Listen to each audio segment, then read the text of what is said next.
இன்னைக்கு ப்ரோ கபடி பிளேயரா இருக்கிற உங்களுக்கு ஆரம்ப கட்ட கபடி வாழ்க்கை எப்படி இருந்துச்சு? கபடி மேல உங்களுக்கு எப்படி இவ்வளவு ஆர்வம் இருந்துச்சு? ஸ்போர்ட்ஸ்ல இருந்தா நம்ம படிக்க முடியாது, நம்மளால எதையும் சாதிக்க முடியாது அப்படின்னு நினைக்கிறேன். அந்த மாதிரி எதுவுமே கிடையாது. கத்தார் வரதுக்கு முக்கிய காரணமா இருந்தது யார்?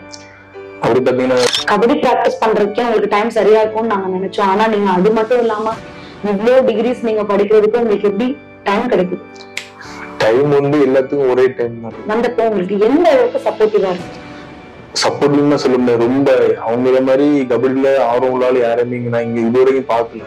தமிழ்நாட்டுல இருந்து கத்தாருக்கு வந்து கபடி விளையாண்டுருக்கீங்க. கத்தாருக்கு இதான் ஃபர்ஸ்ட் டைம் நீங்க வரீங்களா? ஆமா, இதான்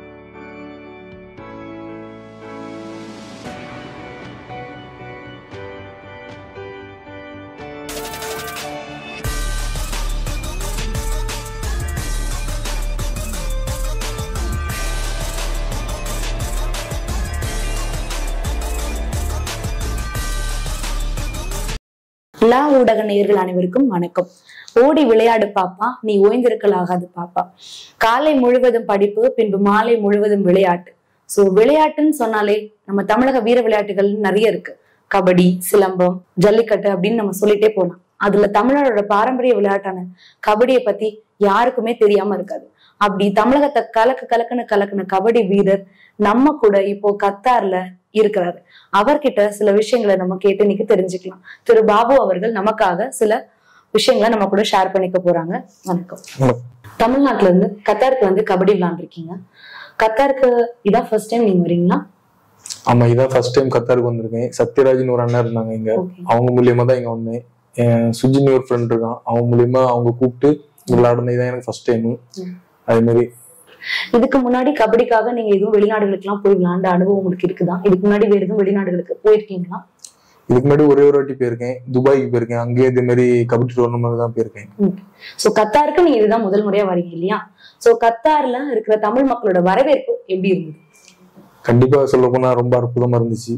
உள்ள வந்து இறங்கின உடனே எல்லாரும் வந்து இன்வைட் பண்ணி புக்கு எல்லாம் கொடுத்து சால்வெல்லாம் போட்டு நல்லா இது பண்ணாங்க. எல்லாருமே வந்திருந்தாங்க. மேக்சிமம் ஒரு 10-15 பேர்கிட்ட வந்து இன்வைட் பண்ணிருந்தாங்க. ரொம்ப நல்லா இருந்துச்சு. கண்டிப்பா அதை நாங்களுமே பார்த்திருந்தோம். அந்த போட்டிகள் எல்லாமே எங்களாலையும் பார்க்க முடிஞ்சது. தமிழ் மக்கள் ரொம்ப உற்சாகப்படுத்தினாங்க உங்களை. சோ அதையும் நாங்களும் பார்த்து ரொம்ப ரசிச்சோம். பிஎஸ்சி கம்ப்யூட்டர் சயின்ஸ் படிச்சிருக்கீங்க. அடுத்த மாஸ்டர் டிகிரி பண்ற பிளான் எல்லாம் இருக்குதா? இல்ல, அப்படி இல்ல. நான் பிஎஸ்சி கம்ப்யூட்டர் சயின்ஸும் படிச்சிருக்கேன். அதுக்கப்புறம் பிஏ இங்கிலீஷ், அதுக்கப்புறம் பிஏ சோசியாலஜி, அதுக்கப்புறம் கடைசியா இப்ப டிப்ளமோ யோகாவும் பண்ணி முடிச்சிருக்கேன். கபடி பிராக்டிஸ் பண்றதுக்கே உங்களுக்கு டைம் சரியா இருக்கும்னு நாங்க நினைச்சோம். ஆனா நீங்க அது மட்டும் இல்லாம இவ்வளோ டிகிரிஸ் நீங்க படிக்கிறதுக்கு உங்களுக்கு எப்படி டைம் கிடைக்குது? டைம் வந்து எல்லாத்துக்கும் ஒரே டைம் தான். 24 hours தான் எல்லாத்துக்கும் கிடைக்கும். நம்ம படிக்கணும் ஒரு ஆர்வம் இருந்துன்னா கண்டிப்பா நம்ம இதனால பண்ணிக்கலாம். ஒரு விளையாட்டு வீரரான நீங்க படிப்புல இந்த அளவுக்கு ஆர்வம் செலுத்துறதுக்கு காரணம் ஒரு நல்ல லெவல், ஒரு நல்ல வேலை கிடைக்கணும் அப்படின்ற காரணத்துக்காகவா? இல்ல, அப்படிலாம் இல்ல. படிப்புங்கிறது நம்மளுக்கு வேற நாலேஜ் மட்டும்தான். இதை படிச்சா நம்மளுக்கு இந்த வேலை கிடைக்கும்னு எதுவுமே கிடையாது. நம்ம எதுல இன்ட்ரெஸ்டோ அதை பண்ணா அது நம்மளுக்கு கண்டிப்பா கிடைக்கும். இப்ப படிச்சா மட்டும்தான் நம்மளுக்கு வேலை கிடைக்கும். நம்ம ஸ்போர்ட்ஸ் மூலியமா போனா கூட நம்மளுக்கு வேலை கிடைக்கும். அதனால நாலேஜுக்கு வேண்டி மட்டும்தான் யாருனாலும் படிக்கணும். இந்த மாதிரி தான் இருக்கணும். சோ பாபு அவர்கள் சொல்றதுல இருந்து நமக்கு என்ன தெரிய வருதுன்னா, கல்வின்றது ஒரு அறிவு சார்ந்த விஷயம். அறிவு பசியை தீக்கிறதுக்காக கல்வியை நம்ம எவ்வளவு கத்துக்கிட்டாலும் அது தப்பே இல்லை அப்படின்றத ரொம்ப ஆணித்தரமா நமக்கு புரிய வச்சிருக்காரு. இன்னைக்கு ப்ரோ கபடி பிளேயரா இருக்கிற உங்களுக்கு ஆரம்ப கட்ட கபடி வாழ்க்கை எப்படி இருந்துச்சு? அந்த கபடி ஜேர்னி பத்தி எங்களுக்கு கொஞ்சம் சொல்லுங்க. ஃபர்ஸ்ட் அப்பாதான் என்ன கொண்டு கிரவுண்ட்ல சேர்த்து விட்டாங்க. எங்க கிரவுண்டு பேரு அலத்தங்கரை, எங்க கிளப் பேரு A2Z அலத்தங்கரைன்னு சொல்லுவாங்க. அங்க பாத்தீங்கன்னா எங்க கோச் ரவிச்சந்திரன் இருக்காங்க. அவங்களும் கபடி பிளேயர் தான், EBல வேலை பாக்குறாங்க. அதுக்கப்புறம் அசிஸ்டன்ட் கோச் தாமோதரன் ஒரு அண்ணா இருக்காங்க. அவங்களும் EBல தான் வேலை பாக்குறாங்க. அவங்கதான் எனக்கு எல்லாமே கத்து கொடுத்தா. அப்படி பாத்தீங்கன்னா என் கூட ஒரு 20-25 பிளேயர் உண்டு. என் கூட நான் எங்க செட்டுனா ஒரு செட்டு எங்க ஏஜ்ல ஒரு 25 பிளேயர். டெய்லியும் காலைல 4 மணிக்கு அந்த அண்ணன் எழுப்பி வந்துருவாங்க. எல்லார் வீட்லயும் அந்த அண்ணன் வந்து எழுப்புவாங்க. தாமோதரன் அசிஸ்டன்ட் கோச் சொன்னோம்னா அவங்க டெய்லியும் வந்து எல்லாத்தையும் எழுப்பிட்டு போய் 4 மணில இருந்து எங்களுக்கு 7:30-8 மணி வரைக்கும் பிராக்டிஸ் இருக்கும். அதுக்கப்புறம் தான் ஸ்கூலுக்கு போற மாதிரி இருக்கும். அது மாதிரி ஈவினிங் ஸ்கூல் படிச்சதுக்கு அப்புறம் ஈவினிங் பிராக்டிஸ் இருக்கும். ஸ்கூல் முடிஞ்ச உடனே நேரம் கிரவுண்டு வந்து பிராக்டிஸ் முடிச்சு அப்புறமா தான் வீட்டுக்கு போவோம். அந்த மாதிரி நைட் 8 மணி வரைக்கும் பிராக்டிஸ் இருக்கும். இந்த மாதிரிதான் இருந்து ஒரு 2-3 வருஷம் ஸ்கூல் டைம் முடியாத வரைக்கும் இந்த மாதிரி தான் எனக்கு இது இருந்தது. ஸ்கூல் டைம்ல நீங்க பிராக்டிஸ் பண்ணது, அந்த எக்ஸ்பீரியன்ஸ் பத்தி எங்ககிட்ட ஷேர் பண்ணிக்கிட்டீங்க. காலேஜ் போனதுக்கு அப்புறம் இதுல எதுவும் மாறுதல் இருந்துச்சா? ஏதாவது சேஞ்சஸ் இருந்துச்சா? இல்ல, காலேஜ் போனதுக்கு அப்புறமா ரொம்ப சேஞ்சஸ் இருக்காது. இதே மாதிரிதான் சர்க்குலர்ல இருந்தோம். ஆனா இருந்த என்னன்னா இப்ப நம்ம ஊருக்குள்ளேயே கபடி விளையாண்டுட்டு இருந்தோம். கொஞ்சம் வெளியே போய் தெரிஞ்சாதான் அப்ப எல்லா பிளேயர்ஸும் நம்மளுக்கு தெரியும். அப்ப அந்த டைம்ல சீனியர்ஸ் பிளேயர்ஸ் கூட வெளியே போய் மேட்ச் விளையாண்டு கொஞ்சம் எக்ஸ்பீரியன்ஸ், அந்த டைம்ல நம்ம கொஞ்சம் டவுனா தான் இருப்போம். அந்த டைம்ல அவங்க கூட விளையாண்டு கொஞ்சம் மேட்ச்ல எக்ஸ்பீரியன்ஸ் ஆன பிறகு கொஞ்சம் கொஞ்சம் லெவலுக்கு மேல வந்தேன். காலேஜ் முடிஞ்ச அந்த டைம்ல கொஞ்சம் லெவலுக்கு மேல வரும்போது இந்த செலெக்ஷன் ஒன்று கொண்டு வந்திருந்தாங்க. சீசன் 5ல NYP செலெக்ஷன் ஒன்று கொண்டு வந்திருந்தாங்க. அதுல போய் ஜாயின் பண்ணிக்கிட்டேன். அதுல பாத்தீங்கன்னா 1 month 1 week ட்ரையல்ஸ் நடந்துச்சு. அதுல செலெக்ஷன் ஆகி தான் ஃபர்ஸ்ட் சீசன் நான் போனேன், சீசன் 5ல. அப்போ எனக்கு ஏஜ் வந்து 18 வயசு எனக்கு. அப்போ அதான் ஃபர்ஸ்ட் என்னோட ஸ்டார்டிங், என்னோட என்ன சொல்றது எக்ஸ்பீரியன்ஸ்ல ஃபர்ஸ்ட் ஸ்டார்டிங் அதான், வெளி பிளேயர் கூட சேர்ந்து விளையாடுறது. சோ நீங்க MS யூனிவர்சிட்டில எல்லாம் போயிட்டு கேம் ஆடினதுனால உங்களுடைய டேலண்ட்டை பார்த்து உங்களுக்கு இந்த ஆப்பர்ச்சுனிட்டிஸ் கிடைச்சுதா? ஆமா, கண்டிப்பா. என்ன சொல்ல போனோம்னா ஃபர்ஸ்ட் எங்க கிளப்புக்காண்டி விளையாண்டுட்டு இருந்தேன். வெளியே போற இல்ல, வெளியே நம்ம தமிழ்நாட்டுக்குள்ளே நிறைய டிஸ்ட்ரிக்ட்ல மேட்ச் நடத்துவாங்க, பெரிய பெரிய மேட்ச். அந்த மாதிரி மேட்சுக்கு போய் நல்லா எக்ஸ்பீரியன்ஸ் ஆகி, நம்ம MS யூனிவர்சிட்டினா ஒரு 3 டிஸ்ட்ரிக்ட் இருக்கு, அந்த டிஸ்ட்ரிக்ட்ல மேட்ச் நடத்துவாங்க. அதுல பாத்தீங்கன்னா நம்ம ஏசியா டீம்ல இருந்தே ஒரு 3-4 டீம் இருக்கும்.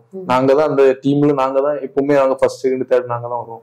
அந்த மாதிரி எங்க டீமுக்குள்ளே நாங்க ஒரு 12 பிளேயர்னா ஒரு 12 பிளேயர்ல நாங்க தான் ஒரு 9 பிளேயர் 10 பிளேயர் இருப்போம். அதே நாங்க டீம் சேர்ந்து போய் ஃபர்ஸ்ட் வருஷம் போனோம், தோத்துட்டோம். 2வது வருஷம் அதே மாதிரி போனோம், கொஞ்சம் எக்ஸ்பீரியன்ஸ் ஆச்சு. நாங்க வந்து அந்த டைம் செகண்ட் போட்டோம். அதுக்கு அடுத்த வருஷமும் அதே MS யூனிவர்சிட்டின்னு போனோம், அந்த வருஷம் தேர்டு. இந்த மாதிரி ஒரு வருஷமும் போக போக நாங்க கொஞ்சம் இதாகிட்டு இருக்கோம்.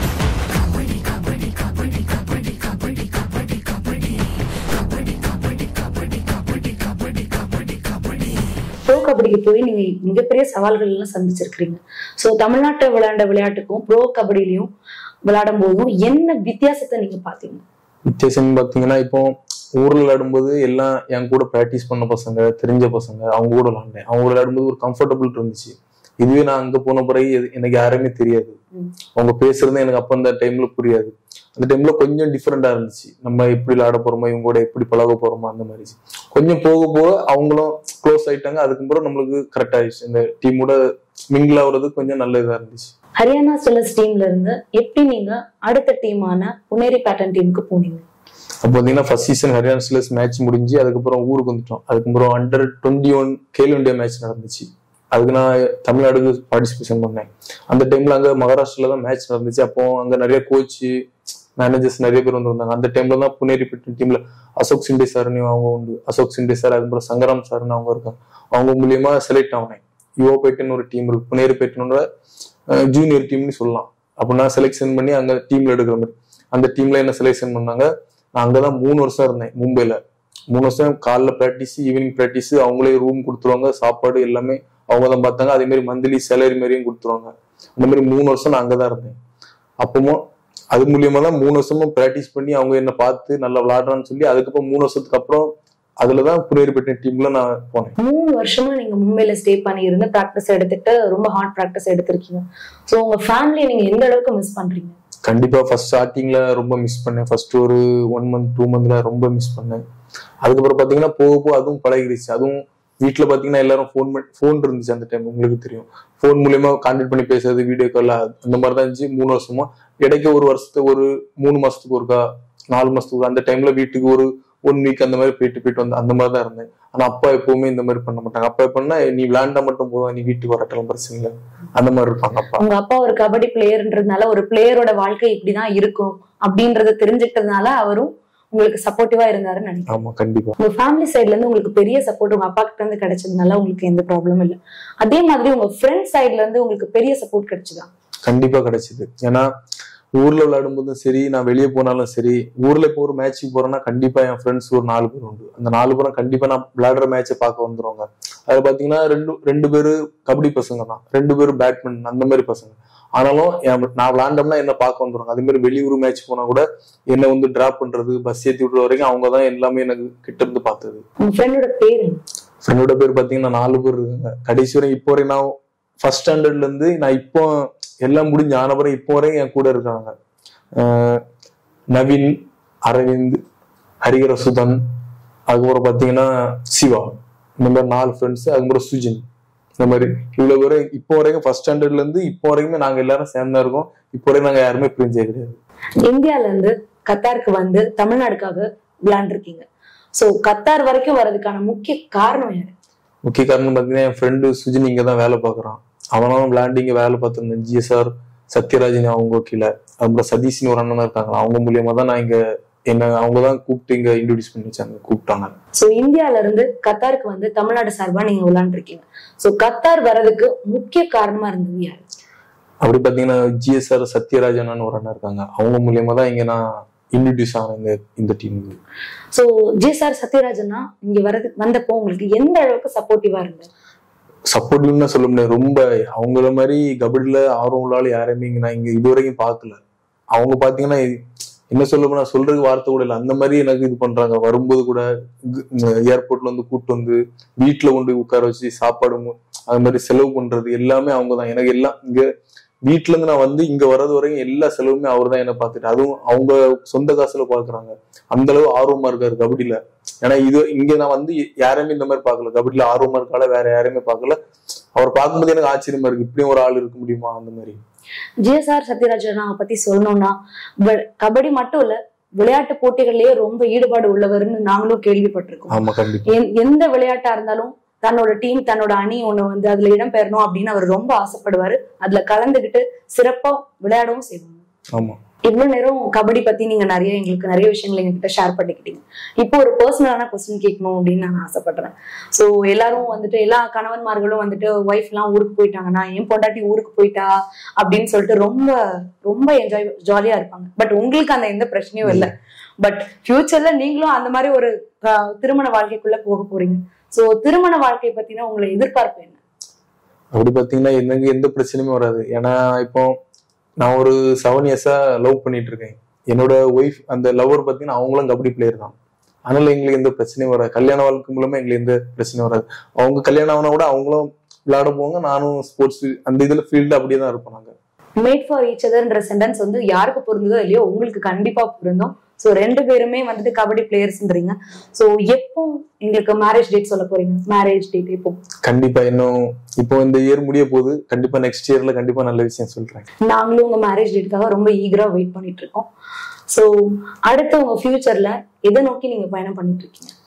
இதை லட்சியமா நினைச்சிட்டு நீங்க பயணம் செஞ்சுட்டு இருக்கீங்க? நீங்க பாத்தீங்கன்னா இப்போ வரைக்கும் நான் விளையாண்டுட்டு தான் இருக்கேன். கண்டிப்பா விளையாட்டு மூலியமா ஏதாவது ஒரு வேலை, ஏதாவது ஒரு போலீஸோ ரயில்வேஸோ கஸ்டம்ஸ் ஏதோ ஒரு விளையாட்டு மூலியமா ஏதோ ஒரு வேலைக்கு போய் அதுல இருந்து கடைசி வரைக்கும் கபடி விளையாண்டுட்டு இருக்கணும். அது மட்டும் தான் என்னோட ஆசை.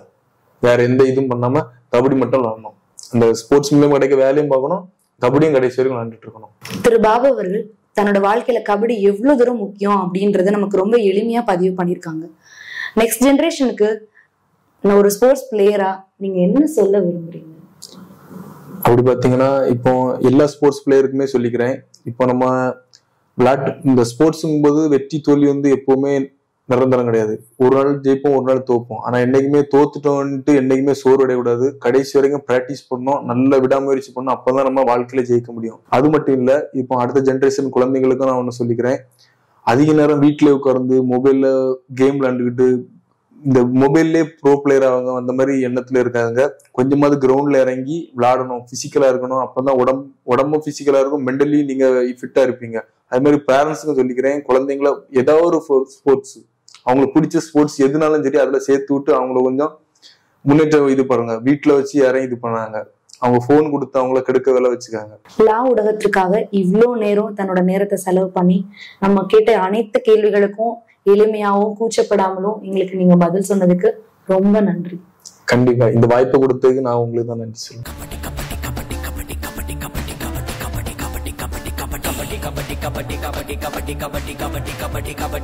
கபடி